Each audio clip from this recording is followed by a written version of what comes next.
guys, finally got a chance to run my MSB1. I know I'm a little late to the party.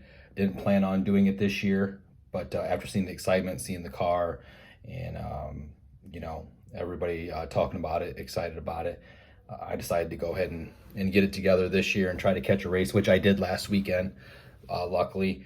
And I seen stuff online, but I didn't, just read, didn't say much about anything, just kind of wanted to run and see how it was and go from there. And also obviously build the kit and see. I haven't ran 10 scale since, or I'm sorry, I haven't ran two-wheel drive since 2017. I think we figured out the track, and I just built this and showed up. Luckily with the help of Adam, Tim, Ford, Wes, and then Larry capping it off with he had raced there and put together a setup to throw on it to get up and going. It was a huge help, and luckily I put the car down in practice and just took right off and was good to go. I was kind of concerned. I had arms and hubs and all these parts, shock towers, shock shafts. I'm thinking I'm going to shave this thing clean off, but I didn't. As a matter of fact, no brakes, no leaks, no anything. And the car was great. It was actually incredible. Like I couldn't believe it. And it ended up being a trophy race that weekend, which made me a little nervous because it's been a long time, and I'm so used to running the 8 scale. So luckily things went really, really good, and it ended up being 43 buggies in the 17.5 class, which is pretty much here. That's the class. We don't see any mod. This trophy race, we did see some. There was, I think, 8 or 9. But 43 in the 17.5, it's extremely competitive. A lot of good drivers. And I squeaked it into the main. I can tell you it was all a car. It wasn't me. So I was very happy with that. Kind of laid an egg in the main. But I was so relaxed and happy at that time with the car and excited. I really just wanted to take it off sweet jumps and drive around in the main. So it went really well, and I was really happy. And what I was already excited about, I got even more excited about. So a few things with the car, the build and everything went great. Durability was great. Like I said, I didn't have any major wrecks or anything, but I was out there practicing with some 8 scales, and that can get kind of hairy. But all good. No brakes, no leaks, no nothing. Performance was amazing. I did start off with the ball diff, and my first, I think, 4 packs, I mean, I was amazed at how the car handled. Couldn't believe it. But I wanted to try the gear diff also. So I put the gear diff in, no other changes. I just wanted to do a direct change to the gear diff, although the gear diff was a little tighter in comparison with I had 10,000 in it. But whatever, I just wanted to try it. And I put that in and went back out, and it was really, really great. It was really weird. I felt the car was kind of more direct. I felt a little more connected to the car. I'm not saying the ball diff was bad, because it's not. It was awesome. But I just liked the gear diff. Just a hair better. So I went with that. Larry drove the car. He really liked the gear diff. He ended up going back to the ball diff, so it kind of shows you it's a very fine line, between the two, at least at that moment, with 10,000 in mind. I know a friend of mine and teammate Jeff Waltz, he ran 15, and his car looked really, really good too. So I think I'm, at least for this track, on this clay track, pretty high grip, I think I'm going to stick around 10, 12, 5, 15 area and play with it when I go back out and have more time. But enough rambling around, just a few things that I figured that I would go over. The first on the shock shafts, I did pull this body off. I did on the shock shafts to put the piston on. Once you tighten the screw, there's a little bit of play there, and I got a file I made somewhere in my toolbox, but basically took the shock shaft and just filed the top of that shaft down. 0.2 is what I did. 0.2 that I took off. That way the screw, when it went down, it would actually it wouldn't smash the piston, but it would tighten the piston to where it didn't spin or have wobble on it. I don't know if it's a huge deal. It was just something I noticed. So I just went ahead and filed it down. It was no big deal.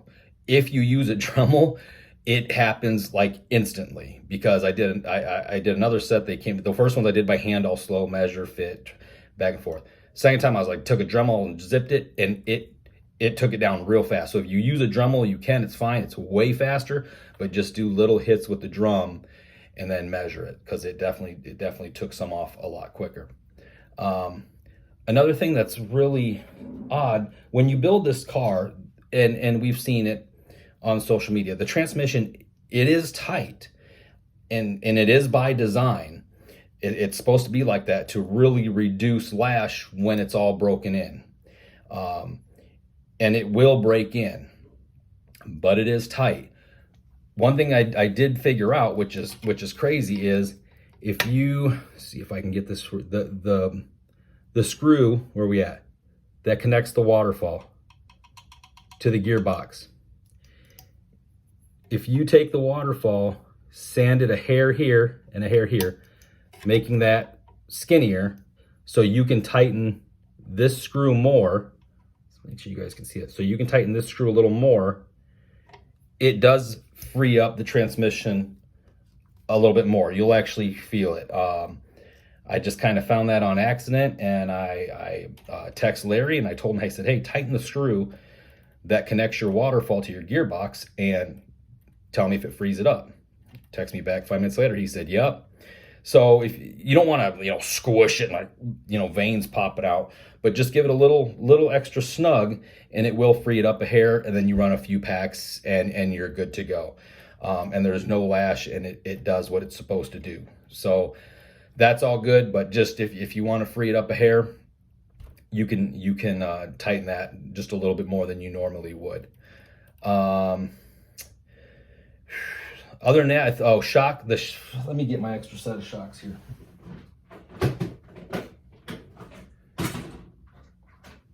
So on the shocks, I know that people have been saying that they've had leaky shocks, and I had no idea. I built the car, it sat for days before I ran it, and I kept checking, no leaks, everything was fine. Ran the car for 2 days at the event, and zero leaks. So I really don't know what the deal is. With some people, one thing I did notice, it's hard to tell because people build their shocks differently. Some people are set in their ways. Some people are new and might not realize something. So it's really hard to narrow it down to help people. I didn't really build anything special. I did take a reamer to that final bushing underneath the cap, just a light touch to free it up a little bit. That'd be the last piece that goes in your, inside the cartridge, that you can actually see right here. And then out of that, I noticed when you're tightening this right here, and that you have the black O-ring right here, the O-ring will start to squish, and you can see it squishing.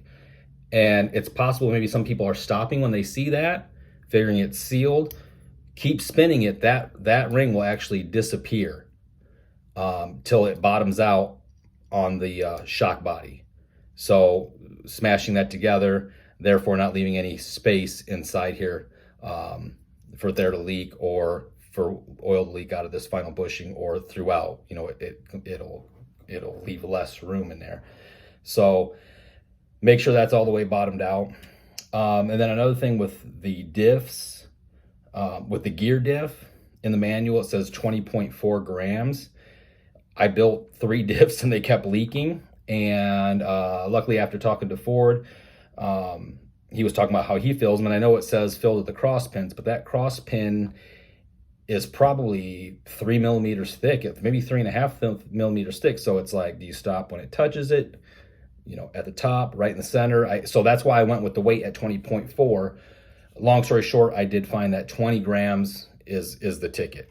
The fourth one I put 20 grams on the scale, just like it says in the manual, not with the cap and everything on, but filled it to 20 grams with the gears in there, and good to go.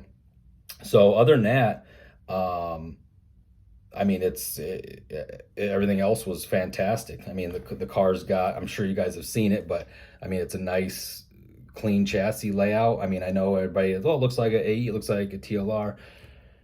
Well, they all, all of them look like each other. It's like saying a Silverado looks like an F-150 because they're both trucks. You can only do so much if you want to make a 10 scale buggy. They're probably going to look alike. But it handles great. It had insane grip, which I couldn't believe. I thought I was going to be completely loose, over, correcting, hitting the brakes, facing the other way, but it wasn't. It was great. So there's been a lot of excitement around it, which is awesome. And yeah, I just wanted to give you guys my thoughts on it. I think it's fantastic. The guys at the track, a lot of guys are asking about it. Of course, I love my Mugen products. So it's when I'm talking to people about it, like, oh, here's Steve again talking about his Mugen car, it's the greatest thing ever. So it's kind of hard because people might take it with a grain of salt, but I was very, very impressed. So I guess even with you guys, take it with a grain of salt or not, but I'm very happy with it. Build was good, a few little things right there, and it's just the beginning. I was amazed watching what a lot of the guys were doing with the car right out of the box, and how well they were doing. I was very surprised. Usually there's a lot of bugs to work out, and different things and tips and tricks, and cut this off, or run this other manufacturer's arm, or run this other manufacturer's blocks or hubs or whatever. But there was none of that. So it doesn't look like there's a whole lot of bugs to work out. So anyways, that's my thought on it. We'll all be running our 8 scales here soon, but I'm definitely going to get back to the track with this when I have a chance. So appreciate you guys watching, and yeah, I'll see you in the next one, and hopefully those tips will help you. Same time, I'm no pro. That's just what I do. I'm not saying it's right or wrong, but it definitely worked out for me, and very happy with the Mugen MSB1. So all right, thanks guys.